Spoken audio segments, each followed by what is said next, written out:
Perfect TV, la perfection dans la simplicité. Bonjour fidèles téléspectateurs, c'est un réel plaisir pour moi de me présenter encore devant vous pour vous présenter cette émission Page spéciale d'où nous parlons de l'actualité de notre pays, la RDC Congo. J'ai l'honneur avec moi de recevoir Monsieur Serge Ouello, le secrétaire national de l'ICID, ainsi que l'acteur politique et de la diaspora. Bonjour Monsieur Serge. Bonjour Madame Kéré. Vous allez bien? Pas tellement, parce que si vous me demandez bien, vous allez voir mon œil gauche, il y a une brûlure, parce que j'ai été arrêté le samedi 27 novembre dernier, quand j'ai amené la jeunesse devant le bâtiment de la CENI, pour dire non à une CENI politisée, pour barrer la route à M. Kandima. Malheureusement, j'ai été appréhendé par la police, j'ai été arrêté, tabassé, placé dans un cachot dans des conditions humaines, dans des conditions inhumaines, et je suis sorti de là avec un bras qui fait très mal. J'ai très mal, j'ai été malmené par cette police qui est censée encadrer les manifestants. Mais Dieu voulant, je suis là, démarqué de mon endroit. C'est assez compliqué. Parce que hier encore, juste après ma libération, j'ai amené une jeune jeunesse congolaise de tendance confondue devant le siège de la CENI, le siège de la CENI, parce que la population congolaise, à travers sa jeunesse, voulait recevoir des plus amples explications de la part de nos évêques. Souvenez-vous, Monseigneur Boudéni, à la sortie de l'audience, qui leur a été accordée par M. Félix Tshisekedi, Monseigneur Boudéni avait dit que nous étant tout pour faire la guerre, pour faire la paix, et surtout, il a dit une phrase que nous n'avons pas dit assez ici. Monseigneur Boudéni a dit qu'il y a déjà une étape franchie. Alors, la jeunesse congolaise est allée à Saint-Denis pour demander quelle est cette étape franchie. Merci beaucoup, monsieur Ouello. Nous allons y revenir avec votre arrestation ainsi que le sujet de l'A5. C'est ce qui fait déjà notre débat d'aujourd'hui. À quoi consistait la mobilisation des jeunes que vous avez conduite à la Saint-Paulier? Le président Élie Martin Fayoulou avait fait un appel. Le président Martin Fayoulou a lancé un appel patriotique à tout Congolais. Je dis bien tout Congolais, cela veut dire toute tendance confondue. Tout Congolais pour faire un bloc, constituer un bloc patriotique face à la dérive dictatoriale du régime actuel, pour barrer la route à la tricherie électorale en gestation. Voilà pourquoi les laïcs catholiques et protestants ont pris les devants pour organiser tout ça. Alors, la jeunesse congolaise se dit, bon, c'est elle qui constitue 75% de la population. Dans toutes les manifestations, dans l'histoire des révolutions du monde, ce sont les gens qui sont aux avant-postes. Voilà pourquoi la jeunesse congolaise se dit, bon, on est Ouello qui nous organise. Moi je suis plus jeune, hein. Moi je vais passer la jeunesse, mais je suis là pour encadrer la jeunesse. Et cette jeunesse veut faire sa partition. Voilà pourquoi la jeunesse se dit qu'elle devait participer à toutes les marches.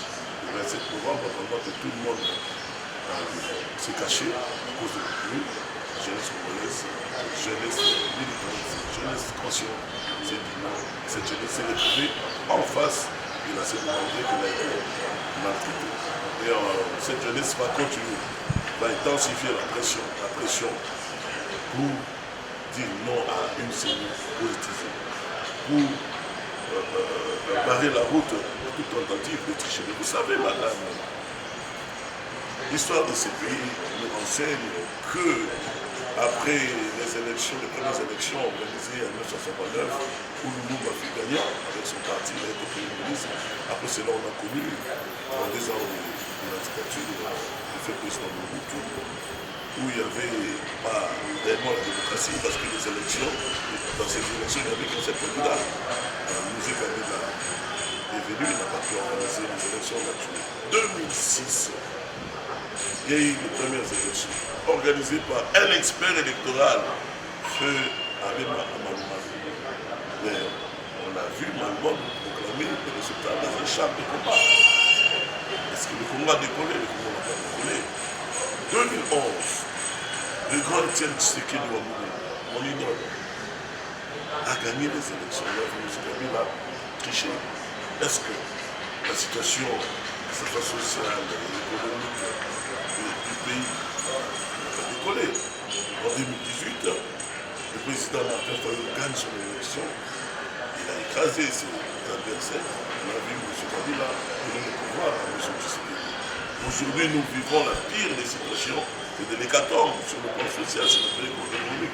J'ai voulu illustrer tout ceci pour madame, pour vous expliquer que l'exposé des motifs de notre constitution, la première page de notre constitution, il indique que depuis 1960 à ces jours, le Congo ne connaît que des crises récurrentes, dont la principale crise, c'est la contestation des institutions et de leurs animaux. C'est ce qu'on appelle la crise de légitimité. Le monde dit que la voix du peuple, c'est la voix de Dieu. Et lorsque vous cherchez tout le temps contourner la volonté du peuple, la voix de Dieu, ce régime, le gouvernement issu d'une fraude électorale dans ce pays ne va pas faire décoller ce pays. Voilà pourquoi cette fois-ci, la jeunesse congolaise dans son ensemble a pris ses responsabilités. Dorénavant, on ne va pas accepter toute forme, toute manœuvre tendant à amener à une tricherie électorale. Voilà pourquoi cette jeunesse dit que cette fois-ci, par exemple, les gens disent M. Kadima est expert. Il y a plein d'experts électoraux dans ce pays. Normalement, les filles experts, j'ai donné l'exemple, il a fini par donner les résultats dans les champs. Corneille Nanda, c'est un expert électoral. Mais il a organisé la pire des élections que l'Afrique n'a pas connues. Ce n'est pas question ici de l'expertise, il y en a plein d'experts. Il est ici question de l'intégrité, de l'impartialité, de la neutralité de celui qui va diriger la cellule. La jeunesse congolaise va barrer la route à M. Kadima. Mais je donne un exemple pour démontrer que M. Kadima ne sera pas impartial. L'ancien directeur du cabinet du grand Étienne Tshisekedi, le respectable Albert Monika, il fut porte-parole d'Étienne Tshisekedi. Il vient de révéler les choses. Il a dit que M. Kadima est membre de la fédération UDPS Afrique du Sud. C'est pas n'importe qui. Vous confirmez que les proches de l'UDPS sont membres de l'UDPS? C'est pas Serge Louis qui a inventé ça. J'ai dit le respectable Albert Monika, ancien porte-parole du grand Sphinx, Étienne Tshisekedi de l'Est-Mémoire. C'est pas n'importe quel Albert Monika. Il a dit clairement, il a révélé au monde entier que M. Kadima est membre de la fédération UDPS Afrique du Sud. Donc, à ce niveau, vous voyez la jeunesse congolaise accepter Kadima la tête. C'est clair. Avec un membre de l'UDPS, mais c'est Félix qui va gagner malgré qu'il est populaire aujourd'hui. C'est Félix Tshisekedi qui va gagner à travers une tricherie. Avec Kadima, nous savons que les résultats sont déjà, comment on appelle, tripotés en avance. Monsieur Serge, vous avez parlé de 2018, vous avez parlé des élections qui l'équipe de son excellence, Kabila, a eu à mettre en place M. Félix Tshisekedi. Il a été président, il lui a élu président de la République, pourtant c'était M. Fayoulou qui était le président. Comment est-ce que c'est lui qui a placé M. Fachi, Félix Tshisekedi Antoine, son excellence, le président de la République au pouvoir? C'est seulement la FCC qui se décide aujourd'hui de devenir opposant et s'est détourné de notre président de la République démocratique du Congo et s'est retiré de l'Union sacrée. M. Kabila a imposé M. Félix Tshisekedi à la tête. Il y avait des membres de PPRD qui disaient qu'il n'a pas gagné, vous suivez, que Félix n'a pas gagné, qu'il a été troisième, que c'est Fallou qui a gagné. Il y a un des membres, mon ami qu'on appelle Aoumaji, là où il y a Makala, qui devait sur mes salutations, était un des jeunes leaders de PPRD. Il disait effectivement que Félix n'avait pas gagné la sélection. Est-ce que c'est un monde? Le problème, c'est quoi? Il y a eu deux dits. Je vous dis. Il y a un dit. Kabila, Tshisekedi. C'est un dit privé. vous souvenez, à l'époque, il y avait des rencontres entre les gens de l'ODPS et à Ibiza, tout ça. C'était déjà pour préparer. Lorsque mon aîné Moubaki disait que le dauphin de Kabila sortira de l'opposition, c'était Félix Tshisekedi. On n'a pas gagné les élections, vous le savez. Mais aujourd'hui, donc, le premier dit, c'est que Kabila, Tshisekedi, et c'est dit les tombeaux fixes. Le dit c'était quoi? Je fais de toi président de la République, toi tu me protèges. Parce que la sécurité, c'est de ma famille, on est bien. Vous voyez, M. Kabila, bien protégé par Félix Tshisekedi. Et le deuxième deal, c'était ce qu'on appelle le deal des dupes entre FCC et Cash. Pendant que les partisans de l'UDPS, non, c'était entre FCC, oui, FCC Cash. Pendant que les partisans de Tshisekedi, les partisans de Kabila s'ébattaient, mais il oubliez qu'ils faisaient affaire. Leurs leaders, ce sont des loups solitaires, des gens qui pensent à eux. Ils se sont bagarrés ici, ils n'ont pas se brûler, ils se sont insultés, ils continuent à le faire jusqu'à ce jour. Ignorant que leur leader se tourne à couper. Alors moi je comprends aujourd'hui que le FCC se met dans la rue, que le FCC réponde à l'appel de l'aigle Martin Fayou l'a dit. Ils sont en rue, ils ont compris que ni Félix Tshisekedi ni Kabila ne s'intéressent plus à eux. Alors comme l'appel du président Martin Fayou, il a fait appel à tout Congolais. Nos amis du FCC ne sont pas des étrangers, ce sont des Congolais. Quand ils répondent à l'appel du CALCC, des laïcs catholiques et protestants, ce sont des Congolais. On ne peut pas les refuser. Voilà. Pensez-vous vraiment que votre mobilisation d'hier a été un succès? Les jeunes Congolais, comme les jeunes hommes, se sont mis debout. Parce que c'est eux qui construisent ce qu'on appelle cette jeunesse sacrifiée. Elle est sacrifiée, mais elle est consciente. C'est cette jeunesse qui se dit, dorénavant, on sera à l'avant-plan de toutes les manifestations dans ce pays. Parce que la fourchette, les gens qui souffrent dans ce pays, ce sont les jeunes. Les 35 ans et moins constituent 75% de la population de ce pays. C'est une population jeune. Alors, il termine leurs études pour se retrouver dans le club pour vendre des unités. Il y a 3 ans ici, Kabila a donné le pouvoir de ce pays. C'est quoi le bilan? Combien d'emplois créés pour la jeunesse? Il n'y a pas de bilan? Non, le bilan, mais tout est noir. Tout est noir. Mais il a parlé de la gratuité de l'enseignement. L'enseignement fait partie de la jeunesse, parce que l'école primaire, c'est la jeunesse. Moi, la jeunesse m'intéresse beaucoup. Et lorsqu'on décrète l'enseignement, la gratuité de l'enseignement, oui, c'est reconnu dans la Constitution. Il ne faut pas le faire de manière populiste. Il faut savoir le concept, conceptualiser. Il faut voir le contexte, contextualiser et planifier. Mais M. Félix Tshisekedi, son gouvernement n'avait pas planifié. Et qui ne planifie pas, planifie son échec. Voilà pourquoi nous, à l'ICP, nous disons qu'il faut faire pour nous un État stratège, c'est-à-dire l'État en tant qu'agent de transformation de la société. Il faut faire du Congo un État savant. Parce que gouverner, c'est prévoir ses savoirs pour ne plus tomber dans des actions sans planification. Il faut faire du Congo un État manager. C'est-à-dire un État qui doit promouvoir et s'imprégner des techniques de management modernes afin de rendre transparente et optimale la gestion. Et bien, les exemples des États savants, managers, États stratèges démontrent que aujourd'hui, les pays comme le Brésil ont décollé. Lorsque nous disons nous à décider, un peuple, permettez-moi, ce n'est pas une simple populace qui passe son temps boire, danser, permettre une expression, à parler en langue de qui publie dans tous les coins du pays. Nous, à décider, lorsque nous disons nous parlons d'un peuple, c'est l'ensemble des citoyens conscients de sa citoyenneté, de sa responsabilité.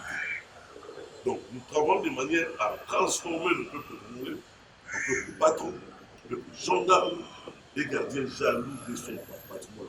Madame, puisque vous dites que Serge Joël a un coup de dans les rues, dans les manifestations, mais parce que le peuple qui s'est développé au monde sont ceux qui revendiquent au quotidien leurs droits, qui savent contrôler de manière responsable leurs dirigeants.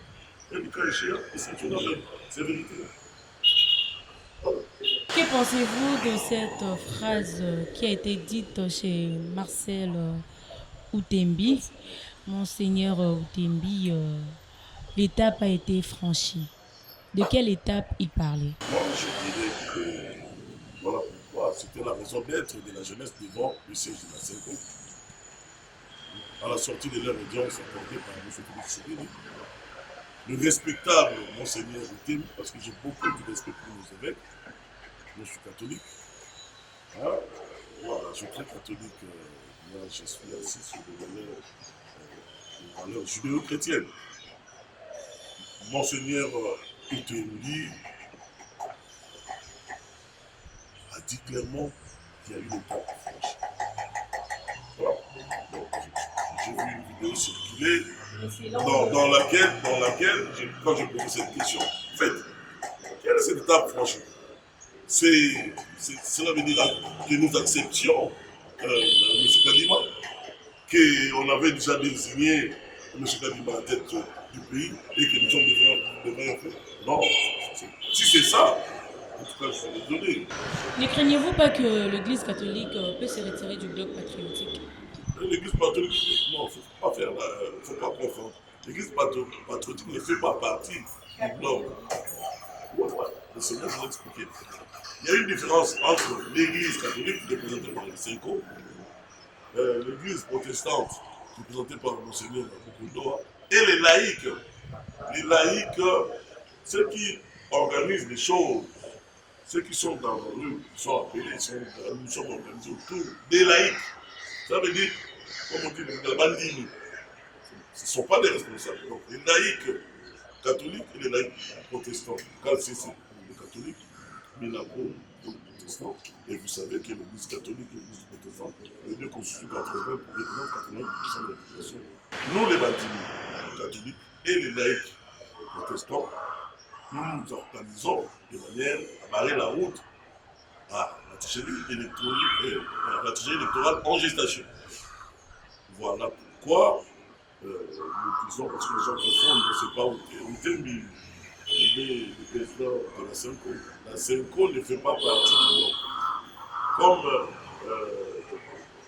le Monseigneur de l'Église du Christ au Congo ne font pas partie du bloc. Mais ce sont les Balini, les laïcs, qui se sont organisés. Voilà. Par vous dire, vous aviez, revenons au début, par vous dire, vous aviez dit que M. Albert Moleka a confirmé bel et bien que M. Kadima était délit de presse. Qu'est-ce qui prouve en réalité? Seulement c'est dire de M. Albert Moleka ou bien vous aviez de preuves? Vous pouvez faire circuler notre micro, c'est un monsieur respectable. Et ce n'est pas n'importe qui. Vous savez c'est quoi être le directeur du cabinet d'Étienne Tshisekedi dans mon mémoire. Vous savez c'est quoi être le porte-parole qu'Étienne Tshisekedi, le rigoureux Étienne Tshisekedi, te confie sa parole. Donc tu es son porte-parole. Il faut être à la fois crédible, il faut être intelligent, il faut être sage. Un membre de l'UDPS confirme de sa propre bouche que M. Kadima a été et membre de la fédération UDPS Afrique du Sud. Combien pour votre raison, vous et moi, petit peuple, petit sergent, voilà. Parlons un peu de l'état de siège. Mais l'état de siège, écoutez, moi je suis congolais, je suis patriote. Je suis obligé, je suis appelé à encourager le farder, c'est que son front. Parce que ce sont des gens qui exposent leur vie, leur boulot, c'est exposer leur vie pour protéger nos frontières. La population est leur bien. Et aujourd'hui, vous attendez n'importe quelle armée, vous êtes en train de faire des incursions dans notre territoire. Évidemment, on a parlé de l'armée rwandaise, aujourd'hui on parle de l'armée ougandaise. Pour moi, les remèdes, c'est quoi? J'ai fait partie de la commission défense, d'insertion, d'aider lors des concertations nationales de 2013. Je me suis battu pour obtenir une parmi les 679 recommandations issues de ces assises de 2013, je me suis battu pour obtenir une recommandation. Vous savez, cette recommandation dit quoi? Il faut que le gouvernement congolais extirpe les sujets étrangers dans notre armée, dans notre police et dans nos services de sécurité. C'est ça la clé des choses. Au lieu d'envoyer nos gens là-bas, se distraire, se faire tuer. L'ADF continue à tuer. Tout ça, notre armée est fragilisée parce que nous avons des chevaux de Troie dans notre armée. Donc, aujourd'hui, décider de Martin Fayulu au pouvoir, par exemple, Serge le ministre de la Défense, la première chose, identifier les personnels au niveau de l'armée, de la police et des services de sécurité. Et on doit les mettre de côté, hors d'état de nuire, tous ces éléments étrangers. Parce que dans ces pays, on a connu le mixage, le passage. C'était de l'infiltration dans notre armée. Nous avons des jeunes, nous avons des braves FARDC. Par exemple, personnel, Mamadou Ndala, le gars est allé jusqu'à la frontière d'un pays voisin. Il a dit, mais vous voulez que j'appuie de France? À chaque fois, quand nos jeunes progressent de l'avant pour battre l'ennemi, il y a toujours des contre-indications. C'est l'effet. Battez retraite, des trucs comme ça. La première chose à faire, c'est extirper les sujets étrangers dans notre armée, dans notre police et dans nos services de sécurité. La deuxième chose à faire, parce que nous, à décider, nous plaçons l'homme au début, au milieu et à la fin de tout processus politique, économique et social, y compris l'homme en uniforme, pour une armée habillée, une armée nourrie, une armée soignée, une armée régulièrement payée, mais surtout régulièrement entraînée. Certes, cela coûte, ça va me coûter cher, mais avoir une bonne armée, c'est une assurance comme toute autre assurance. Et on ne place pas l'homme en uniforme au centre. Mais regardez le budget cette année de la défense. C'est l'enfant pauvre du budget 2022. Notre armée, j'ai dit, je répète, nous à décider. Pour nous, une bonne armée, c'est une armée casernée, habillée, nourrie, soignée, régulièrement payée, mais surtout régulièrement entraînée. Certes, cela coûte cher, très cher même. Mais avoir une bonne armée, c'est une assurance. Comme toute autre assurance, elle peut coûter cher à sa souscription. On est bien content de la posséder en cas de sinistre.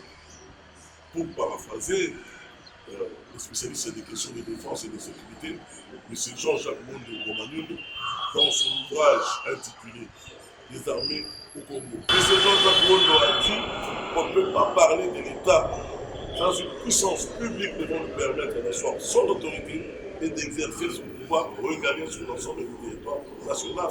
Et sans État, tout projet de développement de la RDC est voué à l'échec. Car l'État, chez nous, a décidé, l'État reste la manière idéale pour organiser la vie dans la société.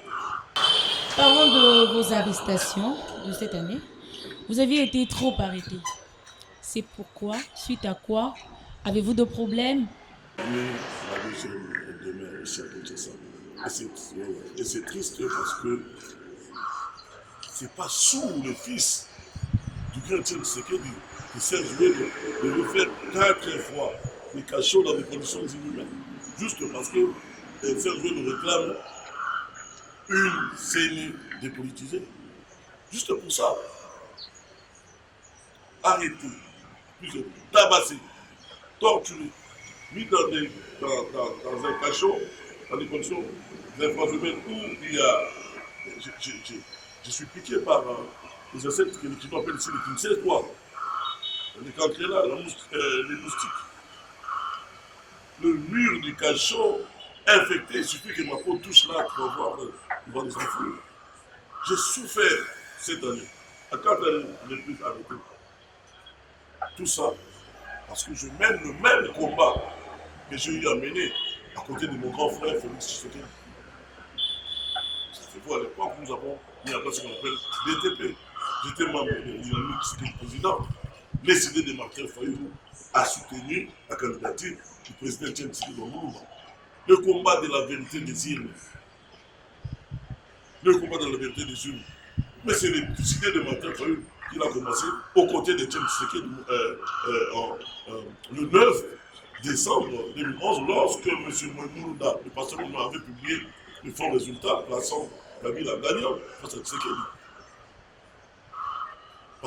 Le directeur du cabinet Albert Moleka est vivant.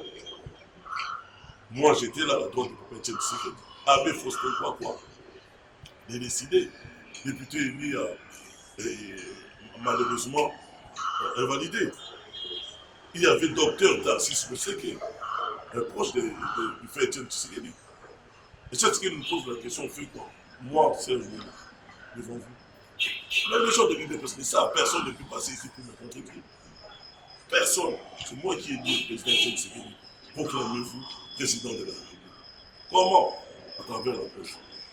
M. Albert Moleka appelle RFI, appelle Christian Mabouzi. Et l'un des téléphones par lequel le grand prêtre Etienne Tshisekedi dit pour le président, c'est mon téléphone. Vous me suivez ça, une blague. Peuple congolais, vous venez de recevoir le résultat de Moulouda, c'est une provocation. Je demande à la communauté internationale de prendre ses responsabilités. Je suis le président élu de la République démocratique du Congo et je lance un appel local. Moi, à droite de Etienne Tshisekedi, c'était le début du combat de la vérité des yeux. Aujourd'hui, le président Fayou nous donne les élections, on donne le pouvoir à Félix Tshisekedi. Nous continuons le même combat. Je deviens victime, nous devenons victimes. Au nom de la vérité des yeux, ce qui fait mal, c'est ça. Donc, pour ça, ne vous en faites pas. Moi, je suis le premier des enseignements et d'Etienne Tshisekedi et de Patrice Emery Lumumba. Imaginez, Patrice Emery Lumumba, que j'appelle politiquement sain. Imaginez quelqu'un tabassé, tuméfié. On lui présente un stylo, un papier pour écrire une dernière lettre à sa femme. Non, c'est très important pour la jeunesse. Patrice Emery Lumumba prend le stylo et le papier. Le message qu'il a écrit à sa femme, ce n'est pas directement à sa femme ou à ses enfants. C'est à vous, madame, à moi, à cette jeunesse congolaise. Patrice Emery Lumumba dit à mes enfants que je laisse et que peut-être je ne les verrai plus. Je veux qu'on dise que l'avenir du Congo est beau, qu'il attend d'eux, comme il attend de chaque Congolais d'accomplir la tâche sacrée de la reconstruction de notre indépendance et de notre souveraineté. Plus loin, il dit, ni brutalité, ni sévice, ni torture ne m'amènera à demander pardon, car je préfère mourir la tête haute, parfois inébranlable, à la destinée de mon pays. Quelque part, il finit mort ou vivant, libre ou en prison sur ordre des colonialistes. Ce n'est pas ma personne qui compte, c'est les Congolais. Un dernier mot à dire, mais avant ça, comment va votre parti politique, l'ICD? J'ai décidé de partir le mieux. L'UDPS n'existe plus presque pas parce que tout le monde est venu chercher le pouvoir ici. Décidé États-Unis, décidé Canada, surtout dans la diaspora occidentale, décidé en Angleterre, France, Belgique, Suisse, Allemagne, Afrique du Sud, Congo, Brazza, décidé Maroc, décidé Irlande. Aujourd'hui, au niveau de l'extérieur, j'ai fait 3 mois que j'ai fait le tour de la diaspora occidentale. Décidé se porte à mer. Sur le plan interne, aujourd'hui, nous avons décidé dans 26 provinces sur 26 provinces. 26 sur 26. Nous sommes en train de faire un travail de fourmi. On va surprendre un travail de fourmi. On n'a pas peur des élections. Organiser les élections demain sans Kadima, Martin Fayou sera réélu président de la République démocratique du Congo. Nous sommes prêts à condition du calcul. Merci. Merci beaucoup, M. Serge Ouello. C'est un réel plaisir pour moi de vous recevoir encore aujourd'hui dans notre émission Page spéciale, d'où on a parlé de l'actualité de la ville, province de Kinshasa et de la RDC toute l'étendue. Merci à vous aussi, très chers téléspectateurs, de nous avoir suivis. À la prochaine et à très bientôt. Perfect TV, la perfection dans la simplicité.